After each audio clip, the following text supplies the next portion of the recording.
Hello friends, good morning everyone. आज हम लोग देखेंगे भारती भवन class 9th math exercise 2A, जो क्लास 9th का है, भारती भवन पब्लिकेशन का। तो आज हम लोग क्वेश्चन नंबर 3 से देखेंगे। 1 और 2 हम देख लिए हैं। अगर 1 2 आप लोग क्वेश्चन नहीं किए हुए हैं तो जाके लिंक में देख लीजिएगा, लिंक शेयर कर लीजिएगा। तो चलिए आज हम लोग क्वेश्चन नंबर 3 से देखेंगे। तो थ्री में क्या कह रहा है, देखिए, निम्नलिखित में एक्स स्क्वायर का गुणांक क्या होगा। निम्नलिखित में एक्स स्क्वायर का गुणांक क्या होगा। देखिए यहाँ पे 1 2 3 4 5 5 प्रश्न दिए गए हैं। इस बुक में मिटा हुआ है थोड़ा, तो इसको हम कॉपी में समझा देंगे। तो इसमें सिर्फ एक्स स्क्वायर का ही गुणांक बताना है। तो चलिए इसको हम लोग समझ लेते हैं। तो देखिए क्वेश्चन नंबर 3, निम्नलिखित में एक्स स्क्वायर का गुणांक क्या है। तो सबसे पहला प्रश्न है कि देखिए, सबसे पहला प्रश्न क्या कहता है, 2 प्लस एक्स स्क्वायर का। 2 प्लस एक्स स्क्वायर, हमको सिर्फ किसका गुणक बताना है दोस्तों, एक्स स्क्वायर का। एक्स स्क्वायर का बताना है, क्या बताना है, गुणांक बताना है। तो 2 प्लस एक्स स्क्वायर, तो एक्स स्क्वायर का गुणांक क्या होगा। यहाँ पे प्लस है तो इसके आगे क्या छुपा रहता है, एक छुपा रहता है। तो इसका एक छुपा हुआ है, नहीं है, एक एक्स स्क्वायर का गुणांक क्या हो जाएगा, एक्स स्क्वायर का गुणांक हो जाएगा 1। तो यही इसका आंसर हो जाएगा, समझे। अब number 2, x cube minus x plus 5। देखिए यहाँ पे तो एक्स क्यूब आ गया, पूछ रहा है हमारा एक्स स्क्वायर का, तो इसका आंसर क्या हो जाएगा, 0, यानी दिया ही नहीं हुआ है। अब देखिए यहाँ पे 3 नंबर में पाई/2 एक्स स्क्वायर प्लस एक्स। तो एक्स स्क्वायर के बगल में क्या है, पाई/2 है, यानी एक्स स्क्वायर का गुणांक क्या होगा, पाई/2। तो पाई/2 इसका आंसर हो जाएगा। अब देख लीजिए 4 नंबर, 4 माइनस एक्स स्क्वायर। तो एक्स स्क्वायर का गुणांक क्या आएगा, 1 हो जाएगा, माइनस में 1, तो इसका -1 आंसर हो जाएगा। अब देखिए 5 नंबर में 6 है, तो 6, तो इसमें एक्स स्क्वायर नहीं है, यानी इसका भी आंसर क्या हो जाएगा, 0। तो उम्मीद करते हैं ये आप लोग समझ गए होंगे। अब मिलते हैं क्वेश्चन नंबर 4 पे। क्वेश्चन नंबर 3 समझ के क्वेश्चन नंबर 4 समझ लेते हैं।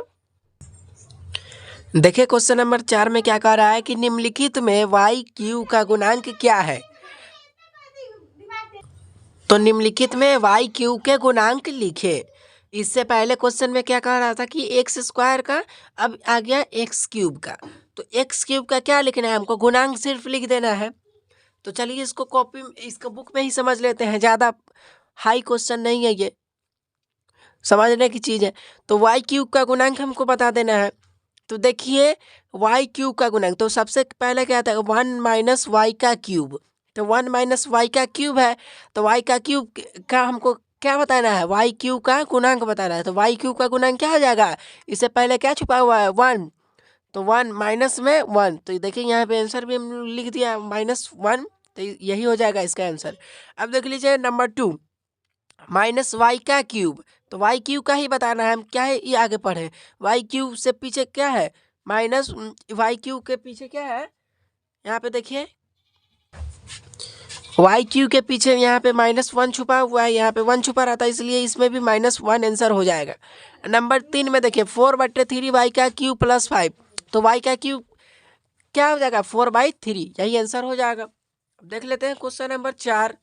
क्वेश्चन नंबर 4 तो देख लिए, क्वेश्चन नंबर 5 देख लेते हैं।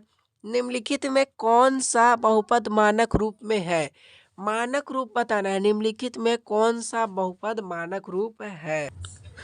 तो क्वेश्चन नंबर 5 में देख रहा है कि निम्नलिखित में कौन सा बहुपद मानक रूप में है। तो सबसे पहले हम जान लेंगे कि मानक रूप आखिर कहते किसे हैं। तो मानक रूप, बहुपद का मानक रूप किसे कहते हैं, जब हम बहुपद को आरोही या अवरोही क्रम में सजा कर लिखते हैं तो प्राप्त जो हमारा होता है वही हमारा मानक रूप कहलाता है। मानक रूप जो आरोही या अवरोही क्रम में सजाकर लिखा जाता है तो उस बहुपद को मानक रूप कहते हैं। तो ये आप समझ गए। तो मानक रूप समझ जाएंगे तो ये बन जाएगा। तो सबसे पहले देखना है कि बहुपद का मानक रूप में इसको लिखना, मानक रूप में है कि नहीं है।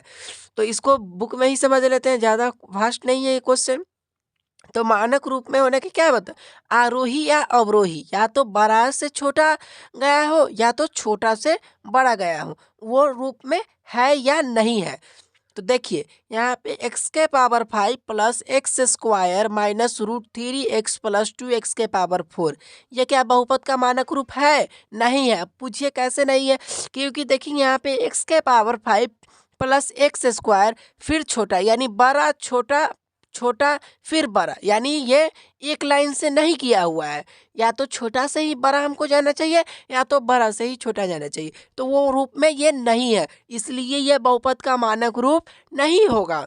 अब देख लेते हैं बी में, Y square minus 2y Y के power 4 plus 3y minus Y के क्यूब प्लस 4, क्या ये बहुपद का मानक रूप होगा? कतई नहीं होगा। देखिए y का स्क्वायर है, फिर छोटा फिर बड़ा फिर छोटा फिर बड़ा फिर छोटा, ये एक क्रम में नहीं सजा हुआ है, इसलिए ये बहुपद का मानक रूप नहीं होगा। बहुपद का मानक रूप क्या हम बताएं इसका डिफाइन, कि जब आरोही या अवरोही क्रम में सजा हो, या तो वो आरोही में सजा हो या तो वो अवरोही में सजा हो, ये तो दोनों में ही नहीं सजा हुआ है, इसलिए ये बहुपद का मानक रूप नहीं होगा। अब देख लेते हैं सी में, 3/7 x square plus 12/5 x minus 7, ये बहुपद का मानक रूप होगा? बिल्कुल होगा, क्योंकि ये आरोही क्रम में सजा हुआ है, यानी अवरोही क्रम में सजा हुआ है, बड़ा से छोटा में सजा हुआ है। 3/7 एक्स स्क्वायर फिर प्लस 12/5 एक्स माइनस 7, यानी बड़ा से छोटा में सजा हुआ है, तो इसलिए ये बहुपद का मानक रूप होगा। अब देख लें डी में, 3x² माइनस 4x3, देखिए यहीं पे नहीं होगा, ये छोटा फिर बड़ा फिर छोटा फिर बड़ा, इसलिए ये बहुपद का मानक रूप नहीं होगा। मतलब ये चारों में 3 बहुपद का मानक रूप नहीं है। कौन कौन? ये बहुपद का मानक रूप है। तो आज क्वेश्चन नंबर 5 तक ही रहने देते हैं, फिर इसी एक्सरसाइज में अगले क्वेश्चन में मिलेंगे। तब तक के लिए धन्यवाद।